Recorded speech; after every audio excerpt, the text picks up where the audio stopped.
Hello friends, good afternoon সবাইকে। তো বলো সবাই কেমন আছো? আশা করি সবাই খুব খুব ভালো আছো। আমিও ভীষণ ভালো আছি। Remedies and blog by Soma চ্যানেলের আরেকটি নতুন ব্লগ ভিডিওতে সবাইকে স্বাগত জানাই। এখন বাজে দুপুর 1:30টা মতো বাজে।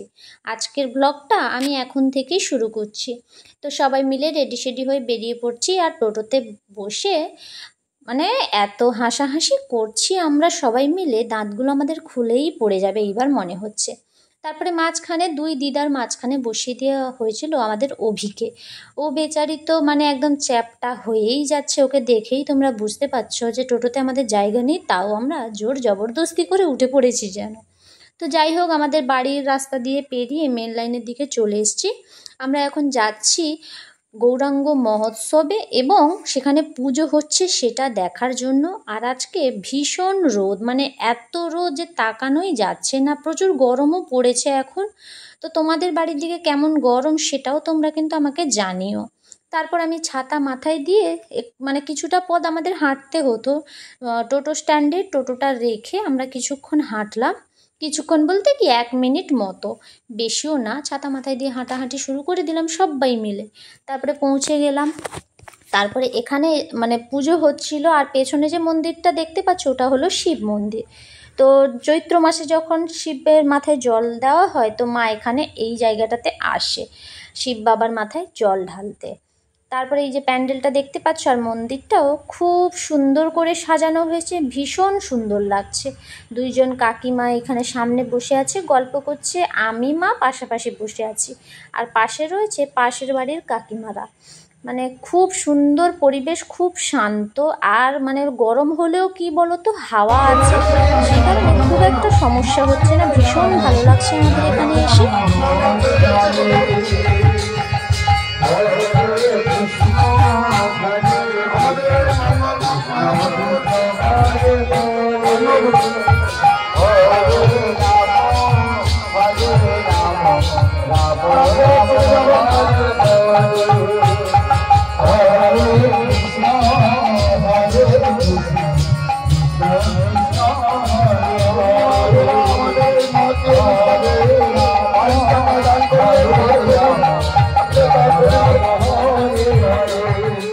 তারপরে আমরা বাড়ি ফিরে যাচ্ছি। বাড়ি ফেরার পথে একটা আইসক্রিম কিনলাম। মাকে বললাম যে মা তুমি নেবে কি না বলো। কাকিমাদেরও বলেছিলাম, কেউ বললো যে না, সবার দাঁতের প্রবলেম, কেউ ঠান্ডা আইসক্রিম খেতে চাইছে না। তারপর আমি মাকে আবার একবার বললাম যে মা নেবে তো নাও, আমারটাই না হয় একটু নাও। মা বলছে না না, তুই বাবা খা, একদম আমি খাবোই না। আমি বললাম ঠিক আছে, তাহলে তুমি ছাতাটা ধরো, আমি ফোনটা এক হাতে ধরবো আর এক হাতে আইসক্রিমটা খাবো। তারপরে আইসক্রিম খেতে খেতে আবার সেই টোটোতে বসে পড়লাম। এবারে অভিকে আর কিন্তু দেখতে পাচ্ছ না, তোমরা নিশ্চয়ই খেয়াল করেছো। এবারে একটা অন্য ছেলে, তো এর বাড়িও আমাদের দিকে, সেই দিকে ওরা হেঁটে হেঁটে যাচ্ছিল। সেই কারণে অভিকে আমরা সামনে ওই যে দেখেছো বসিয়ে দিয়েছি কোলে। অভি বলছে আমাকে বেচারা ঝুলে ঝুলেই নিয়ে যাচ্ছে। তো যাই হোক, সবাই মিলে গল্প করতে করতে আবার বাড়ি ফিরে এলাম। বাড়ি ফেরার পর প্রায় সন্ধে হয়ে গেছে, 5:30 6টা মতো বাজে এখন। 5:30 মতোই বাজে, বেশি সন্ধেও হয়নি, খুব যে অন্ধকার হয়ে গেছে তেমন না। এখানে আমি আর রাজ বসে গল্প করছিলাম, আর আমাদের ঝুমকে দেখেছো, ও শাঁখ বাজানোর প্র্যাকটিস করছিল। আর আমার ক্যামেরা দেখে লজ্জা পেয়ে পালিয়ে গেল সেদিকে। আমি বললাম দাঁড়া, তোর আমি ভালো করে ভিডিও করে দিচ্ছি। আর আমাদের রাজবাবুকে দেখেছো, সে তো তার দিদিকে দেখেই যাচ্ছে দেখেই যাচ্ছে।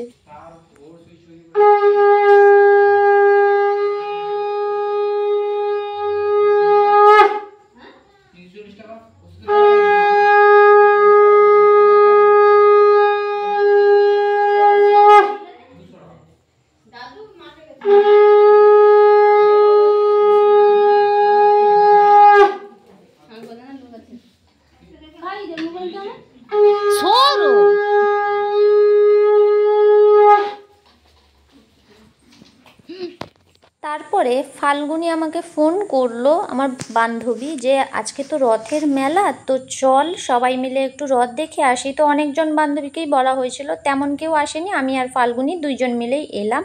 গড়ের কাছে, এটা আমাদের কাঁথি সেন্ট্রাল বাস স্ট্যান্ড থেকে আগে, আর আমার বাড়ি থেকে বেশিক্ষণ নয়, ওই 10 মিনিট মতো লাগে। তো এখানে এসে দেখছি প্রচুর ভিড় হয়েছে, মানে এখন খুব 7টা মতো বাজে, 7টা না 7:30 মতো বেজে গেছে, তাও এতটা ভিড়। আর রাত এখনও সব রথ কিন্তু আসেনি, মানে যে ছোট ছোট রথ সব বসবে ওইগুলো কিন্তু এখনও আসেনি, খুব কম এসেছে, মানে 5-6টা খানি এরকম এসছে, কিন্তু এখানে প্রচুর রথ আসে। তো সেটা তো বোধহয় আজকে আর দেখতে পাবো না, কেননা আমাদের বাড়ি ফিরে যেতে হবে, যেহেতু 2জন এসছি। মা বাবাদের সাথে এলে অনেকক্ষণ থাকতে পারতাম রথ মেলা দেখতে। তো যাই হোক, এই যে দেখো কতগুলো রথ এসেছে, তোমরা কোনটা ভালো লেগেছে সেটা অবশ্যই তোমরা কিন্তু আমাকে জানিও।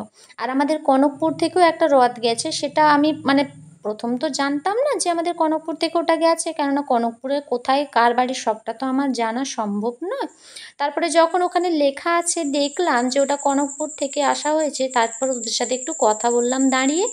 আর ভীষণ সুন্দর লাগছে, মানে এটা পুরো মাঠের উপর তো ঘাস হয়ে গেছে, সবাই সুন্দরভাবে বসে রথগুলো মানে তারা নিয়ে বসছে আর আমরা গিয়ে দেখছি, খুব ভালো লাগছে। আর বেশি মানে অন্ধকার হয়েছে, কিন্তু লাইটিংটা এত সুন্দর সব জায়গায় দিয়েছে যে বোঝাই যাচ্ছে না, ভীষণ সুন্দর লাগছে। অনেক দিন বাদে মেলাতে এলাম এই জায়গাটাতে, সেই যে বৈশাখী মেলা ঘুরে গেছি, তারপরে এত মেলা আসাই হয়নি। আর রথটা ভীষণ সুন্দর হয়েছে, এই রথটা আমার ভীষণ ভালো লেগেছে, কেননা ওই যে ফুলগুলো বলো আর এইগুলো হাতে তৈরি হয়েছে। আর এদিকেও দেখেছো তো, মানে ওই যে পিঙ্ক কালারের ফুল, ইয়েলো কালারের ফুল যে আছে ওটা ফ্লাওয়ারটা, ওটা ভীষণ সুন্দর লাগছে। ওই যে দেখেছো, ওইটা হলো আমাদের কনকপুর থেকে আসা হয়েছে। তো ওকে বললাম যে ও তুমি কনকপুরে, দিয়ে সে আমার কথায় হাসছিল একটু, বলছে ও দিদি তুমিও কনকপুরের? আমি বললাম হ্যাঁ।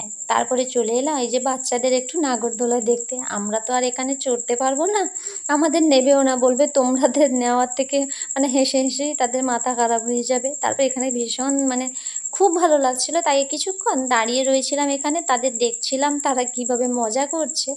আর ছোটো ছোটো বাচ্চাগুলো তো নিজেরাও গাড়ি চালাবে কি, একে অপরের দিকে তাকিয়েই বসে আছে, কেউ আমাদের দিকে দেখছে আর না হলে কেউ তাদের দিকেই তাকিয়ে বসে আছে।